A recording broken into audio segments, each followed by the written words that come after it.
she just started crying, and I just started crying, and there was this moment of silence.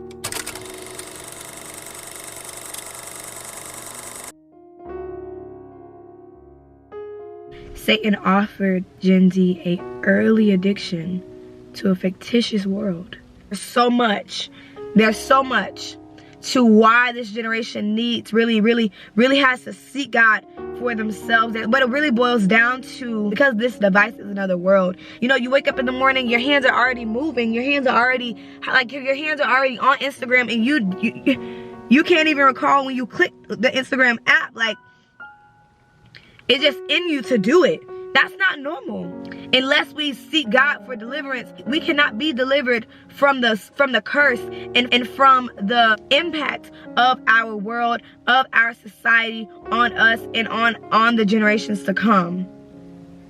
You know, people have become so artificial, and even when they do turn to Jesus, it's still in such an artificial way. Like it talks about in the Word of God how there were scales on Paul's eyes.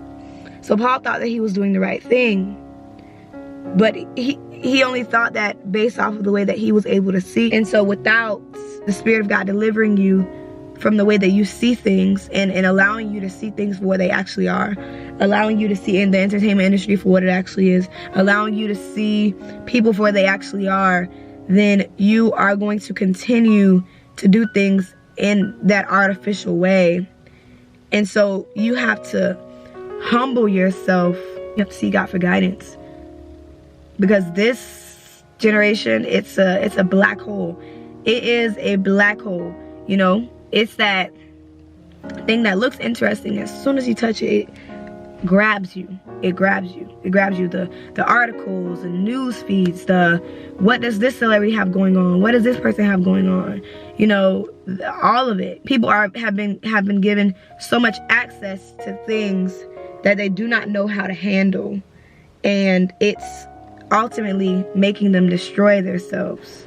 And what I mean by that, and why would I say that? Well, there's such a lack of the sensitivity of God in this generation, and there's a lack of reverence to God. The Word of God also says that my people perish for a lack of knowledge. Most people today, they believe that they are woke, and so they believe that they have knowledge, they believe that they have understanding. But the Word of God tells us that he says my people perish for a lack of knowledge. So the knowledge that the world gives us is not knowledge at all. It's actually vain knowledge. You know, it's vain knowledge, and we know that it's vain knowledge because real knowledge points you towards Jesus. Vain knowledge points you towards self. It talks about in Proverbs, one moment. It is Satan's agenda to get you away from Jesus Christ by whatever means. So if that leads you into false religion, okay. If that leads you into fornication, okay. That leads you into the entertainment industry, okay. Like whatever it is, it's Satan's agenda to lead you away from God. It's Satan's agenda for you to believe that God is not the answer, and that God can never be the answer. In verse 7 it says, and beheld among the simple ones, I discern among the youths a young man void of understanding. Most the youth today, they think that they know everything. They think that they know everything. They like to tell somebody that they don't have understanding. Oh, I've been to college. What are you saying?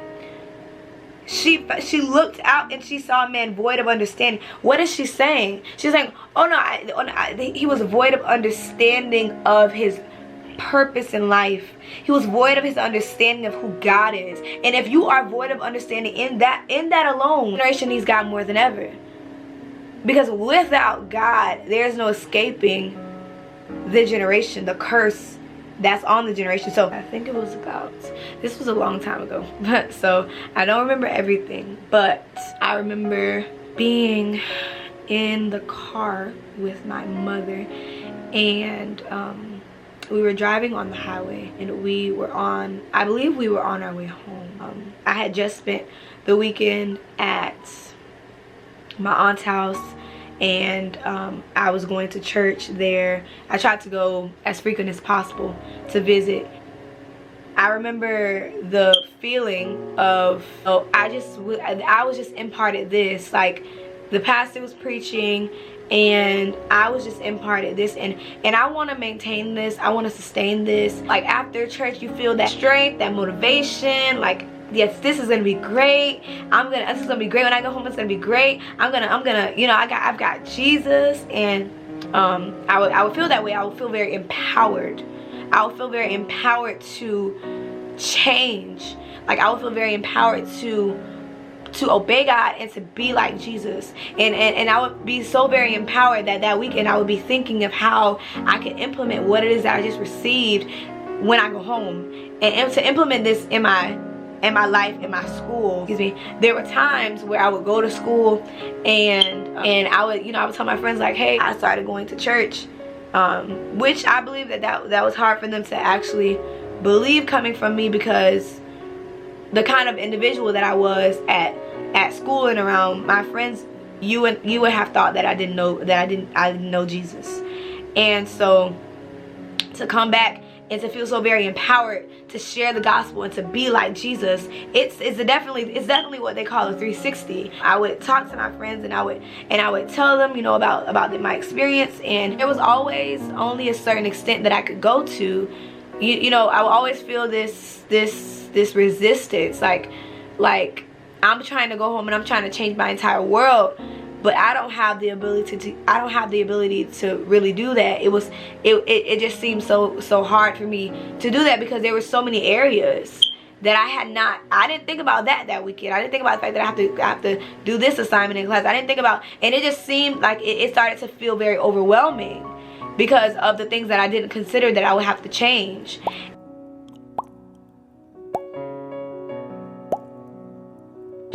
And that overwhelmingness over time is just like you end up just giving up, because like, well, this seems like it's too hard for me to do. You know, I don't have anybody necessarily here. I had a friend that would communicate with me, like we would be texting, and she would help to the best of her abilities, but still feeling alone.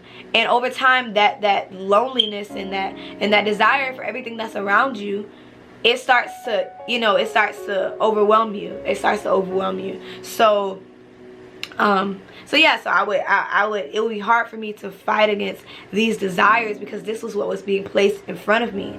Like, this music is being placed in front of me, these movies, these shows, the friends that I had on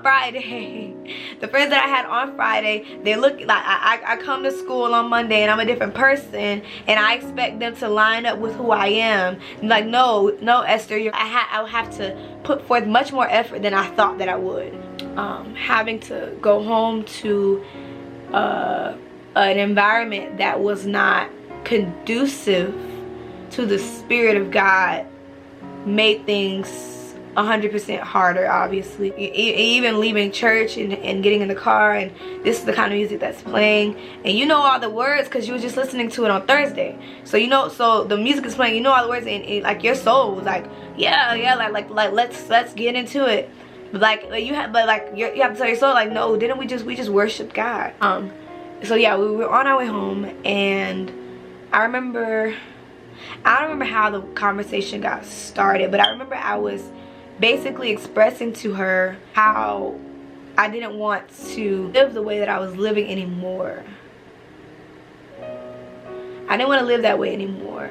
I wanted out. Like, do you hear this music that's playing in the car? This music is not like this is not good music. We shouldn't be listening to this music, you know. And I remember she just started crying, and I just started crying, and there was this moment of silence. She agreed. Without God, you cannot escape the world. Without God, you will not escape the secular world. You cannot do it. You cannot do it. It is all around you. It is all around you. Jesus prayed for his disciples, and he said, Father, I pray that you don't take them out of the world, but that you keep them from the evil that is in the world. Because he understood that they are in this world. Like, they are in this world, all up in it. That's like, he understood that they're in this world. And so when God tells us to come out from among them and be separate, that's what he means. Like, yes, I know you're in the world, but you are not to partake of the things that are in the world. And so the music and the movies and we're not even just talking about entertainment. We're talking about it all. The secular is another word for worldly. Not even just talking about that. We're talking about the spirit on the world. Without God, you are under the curse. Without God, you have the spirit of the world on you. It resides on you. It resides on you. You don't know why you make the decisions that you make. You don't know why you do what you do. You just do it because it's just in you to do it. Well, how did it become in you to do it? Well, because I'm taking in the things of this world. You know, I'm engaging the things of this world. And I cannot overcome that without God's help. I can't do it. I can't do it because of the stronghold. The devil knows what he's doing. The hold that it has on this generation is it's so strong that people don't even know sin has become the normal. You're gonna have to seek God in a greater way in order for you to overcome the normal of this world. You're going to have to. You're gonna have to. Like, you're not gonna be able to. You're not going to be able to escape it otherwise. We need not to let the devil do that to us, because we have access to the Father. So no matter what. So yes, the devil is running the world. Yes, he is. Yes, there's distractions upon distractions, and there's being more distractions being made. The word of God says that God said that he made man upright, but man sought out his own inventions. You don't want him to come back and you have on the same jersey. Oh, I thought you were on my team. I thought you were on my team. I am on your team. I am on your team. You're not on my team. You're on the other side. You have on the green jersey. We wear red. We wear red. That's what God is. That's what God is gonna say. You know, this is what we look like. This is what we wear. You don't have on. You look completely different than me. You don't look like me. Yes, I look like you. I look like you. You know, I've done many works in your name, God. No. I don't. No. You're not. I don't know you. I don't know you. I'm sorry, I don't know you. I heard it said that the devil is a liar, but unfortunately he's a good one. And if he can get you to believe that what's yours is not yours, then he can have your life. If he can get you to believe that the promises of God and the access to God that you could have, that if he can get you to forsake that. Some of you don't even know it's accessible, and some of you believe that you have it and you don't. His disciples came and they asked him, they said, well, who can follow you after hearing such a message like this? Let's go over here. We're gonna preach. Let's go over here. And this is what we're preaching about. The word doesn't change for today. I do what my Father tells me to do. I say what my Father tells me to say. This is what we're saying today. And if you don't receive it, you just don't receive it. There's not gonna be any Facebook post. There's not gonna be a second message. There's not gonna be a second service. No.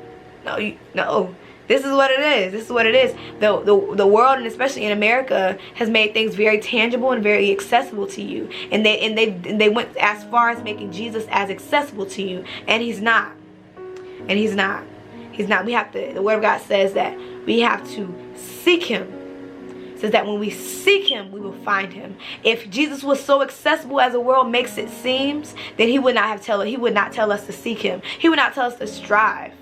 He says to strive. Most popular, and just because everybody's doing this does not mean that is the way to go. You may not have a whole group with you, but if you're consistent, God will bless you. God will bless you.